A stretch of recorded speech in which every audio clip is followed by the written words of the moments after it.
ಈ ಸತಿ ಅದೇ ಕಾಶಿ ಹಲ್ವಾ ಅಥವಾ ಕ್ಯಾರೆಟ್ ಹಲ್ವಾ ತಿಂದು ಬೋರ್ ಆಗಿದ್ದರೆ ಈ ರೀತಿಯಾದ ಹಲ್ವಾನ ಟ್ರೈ ಮಾಡಿ.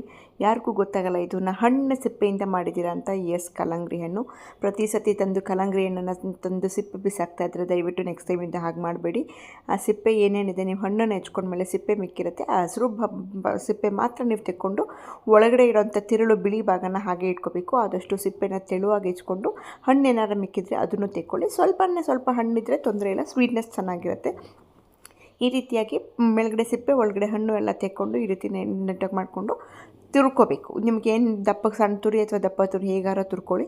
ನಂತರ ಪಾನಲ್ಲಿ ಸ್ವಲ್ಪ ಸಣ್ಣ ತುಪ್ಪ ಹಾಕ್ಕೊಂಡು ದ್ರಾಕ್ಷಿ, ಗೋಡಂಬಿ, ಬಾದಾಮಿ ಏನು ಬೇಕಾದ್ರೂ ನೀವು ಹಾಕ್ಕೊಂಡು ಚೆನ್ನಾಗಿ ಫ್ರೈ ಮಾಡಿ ಅದನ್ನು ಒಂದು ಬೌಲಲ್ಲಿ ತೆಗೆದಿಟ್ಕೊಂಡು ಮತ್ತೆ ಇನ್ನೊಂದು ಸ್ವಲ್ಪ ತುಪ್ಪ ಹಾಕ್ಕೊಂಡು ತುರಿದಿರೋವಂಥ ವಾಟರ್ ಮೆಲನ್ ಅಂದರೆ ಕಲ್ಲಂಗಡಿ ಹಣ್ಣಿನ ಸಿಪ್ಪೆ ಏನಿದೆ ಅದನ್ನು ನೀರನ್ನು ಹಿಂಡಿ ನೀವು ಹಾಕಬೇಕು. ನೀರು ಸಮೇತ ಹಾಕಿಬಿಟ್ರೆ ಬೆಂದಂಗಾಗುತ್ತೆ, ಕ್ರಿಸ್ಪಿನೆಸ್ ಬರೋದಿಲ್ಲ. ಹಾಗಾಗಿ ನೀರನ್ನು ಇಟ್ಕೊಂಡು ನೀರು ಚೆಲ್ಲಬೇಡಿ, ಹಾಗೆ ಇಟ್ಕೊಂಡು ಇನ್ನೊಂದು ಸ್ವಲ್ಪ ತುಪ್ಪ ಹಾಕಿ ಕಲರ್ ಚೇಂಜ್ ಆಗೋವರೆಗೂ, ಟ್ರಾನ್ಸ್ಪರೆಂಟ್ ಆಗೋವರೆಗೂ ನೀವು ಅದನ್ನು ಚೆನ್ನಾಗಿ ತುಪ್ಪದಲ್ಲೇ ಹುರ್ಕೋಬೇಕು. ಎಷ್ಟು ಚೆನ್ನಾಗಿ ಹುರಿತೀರೋ ಅಷ್ಟು ಚೆನ್ನಾಗಿ ಕ್ರಿಸ್ಪಿನೆಸ್ ಹೋಗುತ್ತೆ, ಹಸಿ ವಾಸನೆ ಹೋಗುತ್ತೆ. ತುಪ್ಪದಲ್ಲೇ ಹುರಿದು ಅದು ಬೇಯಬೇಕು, ಆವಾಗಷ್ಟೇ ಅದು ಫ್ಲೇವರ್ ತುಂಬ. ನೋಡಿ ಎಷ್ಟು ಚೆನ್ನಾಗಿ ಟ್ರಾನ್ಸ್ಪರೆಂಟಾಗಿದೆ, ತುಂಬ ಸುಲಭ. ನಾನಿಲ್ಲಿ ನನಗೆ ಡಯಟಲ್ಲಿದ್ದೀನಿ, ಸ್ವಲ್ಪ ದಪ್ಪ ಆಗಿದ್ದೀವಿ, ಮನೇಲೂ ಶುಗರ್ ಕಡಿಮೆ ಮಾಡೋಣ ಅಂತ ನಾನು ಅರ್ಬನ್ ಪ್ಲ್ಯಾಟರ್ ಅವ್ರದ್ದು ಮಾಂಕ್ ಫ್ರೂಟ್ ಸ್ವೀಟ್ನರ್, 0 ಕ್ಯಾಲೋರೀಸ್ ಇರುವಂಥ ಸ್ವೀಟ್ನರ್. ಸ್ವೀಟ್ ಬೇಕು ಆದರೆ ಯಾವುದೇ ಕಾಂಪ್ರಮೈಸ್ ಬೇಡ ಅನ್ನೋದು ಅವ್ರಿಗೆ ಇದೊಂದು ಬೆಸ್ಟ್ ಆಲ್ಟರ್ನೇಟಿವ್ ಅಂತ ನಾನು ಸಜೆಸ್ಟ್ ಮಾಡ್ತೀನಿ. ಸೊ ಯಾರ್ಯಾರೆಲ್ಲ ಡಯಾಬಿಟಿಕ್ ಇದ್ದೀರಾ ಅಥವಾ ಡಯಟಲ್ಲಿದ್ದೀರಾ ಅವರು ಆರಾಮಾಗಿ, ಸೇಮ್ ಶುಗರ್ ಥರನೇ ಇರುತ್ತೆ, ಸಕ್ಕರೆಗಿನ್ನ ಇನ್ನೂ ಒಂದು ಪಟ್ಟು ಸ್ವೀಟ್ ಜಾಸ್ತಿನೇ, ಬಟ್ 0 ಕ್ಯಾಲೋರೀಸ್.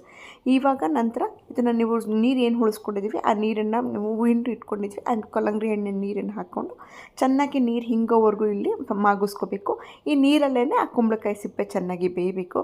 ಕೊನೆಗೆ ಇನ್ನೇನೆಲ್ಲ ಬೆಂದಾದಮೇಲೆ ಸ್ವಲ್ಪ ಗಸಗಸೆ ಫ್ಲೇವರ್ಗೆ ಹಾಗೆ ಹುರ್ಕೊಳ್ಳೇಬೇಕು ಅಂತಿರಲ್ಲ, ಹಾಗೆ ಹಾಕಿ ಹುರಿದಿಟ್ಟಿರೋಂಥ ದ್ರಾಕ್ಷಿ, ಗೋಡಂಬಿನ ಹಾಕಿ ಒಂದು ಫೈನಲ್ ಟಚಪ್ ಮಿಕ್ಸ್ ಮಾಡಿ ನಮಗೆ ಈ ಕುಂಬಳಕಾಯಿ ಸಿಪ್ಪೆಯ ಅಥವಾ ತಿರುಳಿನ ಹಲ್ವಾ ರೆಡಿ ಆಗುತ್ತೆ. ಸಿಕ್ಕಾಪಟ್ಟೆ ಕ್ರಿಸ್ಪಿಯಾಗಿರುತ್ತೆ, 0 ಶುಗರ್, 0 ಕ್ಯಾಲೋರೀಸ್ ಇರೋದ್ರಿಂದ, 0 ಕ್ಯಾಲೋರೀಸ್ ಹೇಳೋಕ್ಕಾಗಲ್ಲ, 0 ಶುಗರ್ ಇರೋದ್ರಿಂದ ಆರಾಮಾಗಿ ನೀವು ಇದನ್ನು ಎಂಜಾಯ್ ಮಾಡ್ಬೋದು.